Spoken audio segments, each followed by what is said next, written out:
எல்லாருக்கும் வணக்கம். நம்ம இன்னைக்கு எதை பத்தி பார்க்க போறோம்னா வெள்ளருக்கு விநாயகரை பத்தி தான் நம்ம இன்னைக்கு பார்க்க போறோம். அதாவது எப்படின்னு பாத்தீங்கன்னா, நம்ம விநாயகரை பாத்தீங்கன்னா எல்லா விஷயத்திலையும் ஆவாகனம் பண்ணலாம். எந்திரம் மூலமா படிக்கலாம், அப்புறம் பாத்தீங்கன்னா சிலை மூலமா படிக்கலாம்.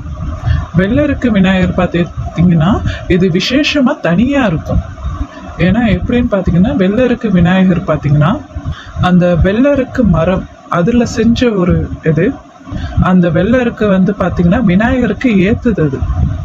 இப்ப நீங்க விநாயகருக்கு பூஜை பண்றீங்கன்னா அந்த வெள்ளருக்கு போல மாலை கட்டி அந்த விநாயகருக்கு நீங்க பூஜை பண்ணீங்கன்னா ரொம்ப சிறப்பா இருக்கும். அந்த மாதிரி அப்ப பாத்தீங்கன்னா நம்ம அந்த வெள்ளருக்கு விநாயகரை ஆவாகனம் பண்ணி நாங்க உங்களுக்கு கொடுப்போம். இப்ப நம்ம இந்த வீடியோல நீங்க பாத்தீங்கன்னா அவருக்கு பாத்தீங்கன்னா நாங்க இதுல வெள்ளருக்குல மகா கணபதியை கூட நாங்க இதுல ஆவாகனம் பண்ணி நாங்க கொடுப்போம். அதே மாதிரி பாத்தீங்கன்னா உங்களுக்கு எந்த கணபதி தேவை, மொத்தம் 64 வகையான கணபதி இருக்குது. அந்த 64 வகையான கணபதியில எந்த கணபதி உங்களுக்கு வேணும்னாலும் சரி, நாங்க பாத்தீங்கன்னா இந்த வெள்ளருக்கு இதுல இறக்கி கொடுப்போம். இப்ப எடுத்துக்காட்டுன்னு பாத்தீங்கன்னா குமார கணபதினு ஒண்ணு இருக்குது. அதெல்லாம் எப்படின்னு பாத்தீங்கன்னா குழந்தை இல்லாதவங்க பாத்தீங்கன்னா அந்த பூஜையை பண்ணுவாங்க. அதே மாதிரி பாத்தீங்கன்னா சொர்ண கணபதினு ஒண்ணு இருக்குது. பணம் காசு எல்லாமே வரத்துக்காகனா அது ஒரு பூஜை முறைகள். அது அந்த சொர்ண கணபதியோட இதுவே பாத்தீங்கன்னா எந்திரமே பாத்தீங்கன்னா தங்கத்துலதான் அதை இது பண்ணி ஆகணும். இதே மாதிரி பாத்தீங்கன்னா ஏகப்பட்ட அகோர கணபதி இருக்குது, உச்சிஷ்ட கணபதி இருக்காங்க. இப்படின்னு பாத்தீங்கன்னா நிறைய கணபதி சொல்லிக்கிட்டே போலாம். நம்ம பஞ்சாஷ்ட கணபதி, ஒவ்வொரு கணபதிக்கும் ஒரு முறைகள் உண்டு.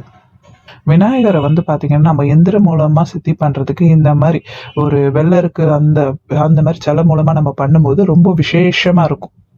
அப்படி இல்லைன்னா ஒரு சாதாரண ஒரு பித்தளை சிலையில இறக்கி கூட நம்ம பண்ணலாம். அப்படி பண்ணும்போது நம்மளுடைய அமைப்புகள் எல்லாமே டோட்டலா வேற மாதிரி தான் இருக்கும். இதே பாத்தீங்கன்னா நம்ம வெள்ளருக்கு விநாயகரை பூஜைக்கு உபாசனைக்கு நம்ம எடுத்து நம்ம பண்ணலாம்.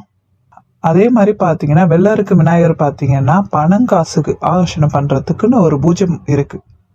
அதெல்லாம் எப்படின்னு பாத்தீங்கன்னா இந்த வெள்ளருக்கு விநாயகரை வச்சு தனியா இதுக்குன்னு ஒரு எந்திரம் இருக்கு. அதை போட்டு 48 நாள் உட்காந்து பூஜை பண்ணனா உபாசனை முறை மாதிரி பண்ணணும். இப்படி பண்ணீங்கன்னா பிசினஸ் பண்ணலாம், தொழில் பண்ணலாம், வேற என்ன முறைகளை நீங்க பண்ணாலும் சரி பணங்காசுன்றது உங்களுக்கு வந்துகிட்டே இருக்கும்.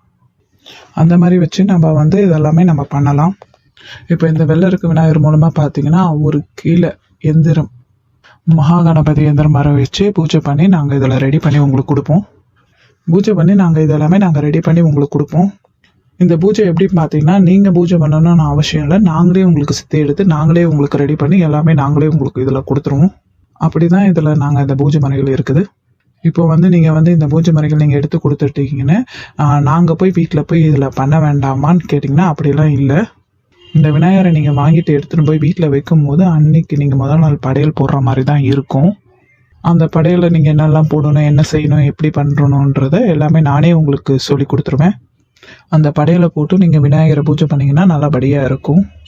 அப்படி இல்லை நான் ஒரு 48 நாள் உபவாசம் முறை மாதிரி நான் எடுக்க போகிறேன்னு சொன்னாலுமே நாங்கள் அதுக்கேற்ற மாதிரி உங்களுக்கு ரெடி பண்ணி கொடுப்போம். உங்களுக்கு நாங்கள் பார்த்தீங்கன்னா அந்த 48 நாள் நீங்கள் பண்ணுறதுக்கு சிலையாவோ இல்லைன்னா உங்களுக்கு வெள்ளருக்குல அந்த விநாயகர் மூலமாகவும் நாங்கள் உங்களுக்கு இறக்கி தருவோம். ஆனால் பார்த்தீங்கன்னா நான் சொல்கிற மாதிரி நீங்கள் பூஜை பண்ணீங்கன்னா கண்டிப்பாக இந்த விநாயகர் உங்களுக்கு சித்தியாகி வருவார். விநாயகர் என்பது பார்த்தீங்கன்னா முதற்கண் கடவுள்னு எப்படின்னு சொல்லுவாங்க. அவரை வழிபட்டுட்டு நீங்கள் எப்பவுமே எந்த ஒரு விஷயம் செஞ்சாலுமே உங்களுக்கான தடைகள் எல்லாமே விலகி போகும். அப்படின்னு பார்த்தீங்கன்னா நீங்கள் இந்த பூஜை முறையை எடுத்து நீங்கள் பண்ணீங்கன்னா படிப்படியாக பார்த்தீங்கன்னா எந்த ஒரு தடையாக இருந்தாலும் படிப்படியாக குறைஞ்சிக்கிட்டே வந்துடும் உங்களுக்கு. மெயினாக பார்த்தீங்கன்னா வெள்ளருக்கு விநாயகர்னு சொல்ல எந்த விநாயகர் பூஜையை நீங்கள் எடுத்து பண்ணாலுமே எல்லாமே நல்லபடியாக நடக்கும். அதே மாதிரி பார்த்தீங்கன்னா நிறைய பேர் என்கிட்ட பார்த்தீங்கன்னா உச்சிஷ்ட கணபதி கொடுங்க, அகோர கணபதி கொடுங்க. இப்போ அதெல்லாம் நீங்கள் எடுக்கிறீங்கன்னா மெயினாக அந்த கணபதி எடுக்கிறீங்கன்னா என்ன தேவைக்கு எடுக்கிறீங்கன்னு ஃபஸ்ட்டு யோசிச்சுட்டு பண்ணணும். நீங்கள் அது நீங்கள் நிறைய பேர் பண்ணுற தப்பே அதுதான். எனக்கு இந்த விநாயகர் வேணும், பஞ்சாஷ்ட விநாயகர் வேணும்ன்றதை நிறைய பேர் கேட்டுட்டு இருக்கீங்க. ஆனால் எதுக்குன்னு அவங்களுக்கே தெரியாது. பொதுவாக ஒரு கணபதி பூஜை உண்டு. ஒரு கணபதியை நாங்கள் ரெடி பண்ணி உங்கள்கிட்ட கொடுத்துட்ட பிறகு நீங்கள் அது ஒரு 12,000 முறை சொன்னாலுமே அதுவே உங்களுக்கு நல்லா சித்தியாகும். 12,000 உருவன்றது பார்த்தீங்கன்னா ஒரு 2 நாளில் 3 நாளில் கூட நீங்கள் சொல்லி முடிக்கலாம். அப்படி இல்லைனாலும் நீங்கள் ஒரு 10 நாள் கூட நீங்கள் சொல்லி முடிக்கலாம். அதை மந்திர கணக்கு நீங்கள் ஒரு 3 நாள் சொல்லி முடிக்கணும்னு நினச்சா கூட முடிச்சுடலாம். விநாயகரை வந்து பார்த்தீங்கன்னா நீங்கள் வந்து இப்படியும் நீங்கள் சித்தி பண்ணலாம் தாராளமாகவே. நீங்கள் எல்லா விநாயகர் பண்ணும்போது அதை விட நீங்கள் வெள்ளை இருக்க விநாயகரில் சித்தி பண்ணி பூஜை பண்ணால் அதோட பவரே வேறு மாதிரி தான் இருக்கும்.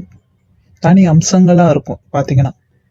உங்களுக்கு தேவைப்படுறவங்க என்கிட்ட தொடர்பு கொண்டு பேசுங்க. இதில் எந்த கணபதி இருந்தாலும் சரி, நான் வந்து பார்த்தோன்னா உங்களுக்கு வெள்ளருக்கு மூலமாகவோ இல்லை பித்தளை சிலை மூலமாகவோ நானே உங்களுக்கு இறக்கி நான் தருகிறேன்.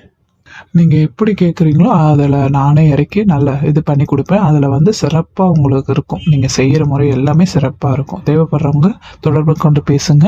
நன்றி, வணக்கம்.